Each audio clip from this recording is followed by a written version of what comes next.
When a child dies, the greatest tragedy is the loss of what could have, should have, and might have been. Since we know that to be indisputable, we must then appreciate Margie's life as one lived to the fullest.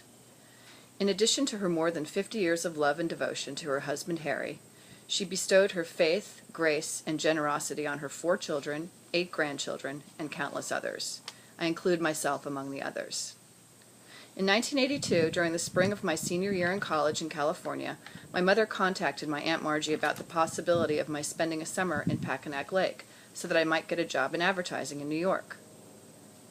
I was concerned that it was a lot to ask, but I was relieved to soon learn that Marge and Harry were not only amenable to the idea, but that they'd be delighted to have me.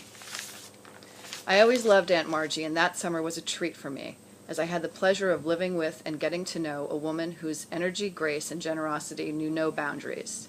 In addition to being one of the most capable women I'd ever met, she'd whip out the New York Times crossword puzzle on Sundays in minutes, while throwing together an amazing meal, setting up bridge games, tennis games, evening cocktail parties, church functions, and helping me navigate my excursions into New York, and generally being a rock for me all summer long. Not only that, she was just plain fun. On my 21st birthday, she took me to see the Duke Ellington story Satin Doll on Broadway. She took me to see Joseph and the Amazing Technicolor Dreamcoat. When I needed a wardrobe for my new job at Gray Advertising, she took me to all of her bargain designer dress shops, and I remember leaving with practically a rack of clothing and boxes of shoes for what most women would have spent on a good suit. Nearly every evening when I returned from work, Margie and I would have a glass of white wine on ice, or 2, and share colorful stories from our day.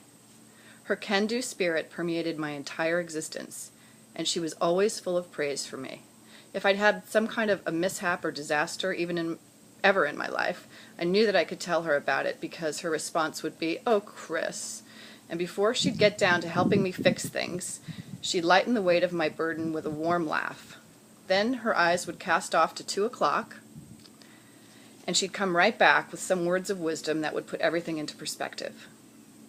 When I think of Aunt Margie, above all, she was efficient to the extreme, but in the best possible way. Margie was no fuss. She never spent time sitting around worrying about what might be or could be. She made things happen for herself and for everyone.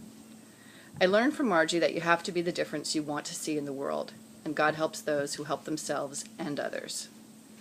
Rather than mourn my Aunt Margie's sudden death as a tragedy, instead I remind myself of the fragility of life and the fact that none of us knows when our last day will be, so that I too, like Margie, will make every day count.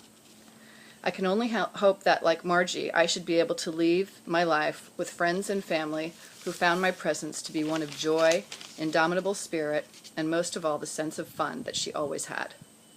The world was certainly a better place with Margie in it, but her spirit will always linger in our minds if we allow it to.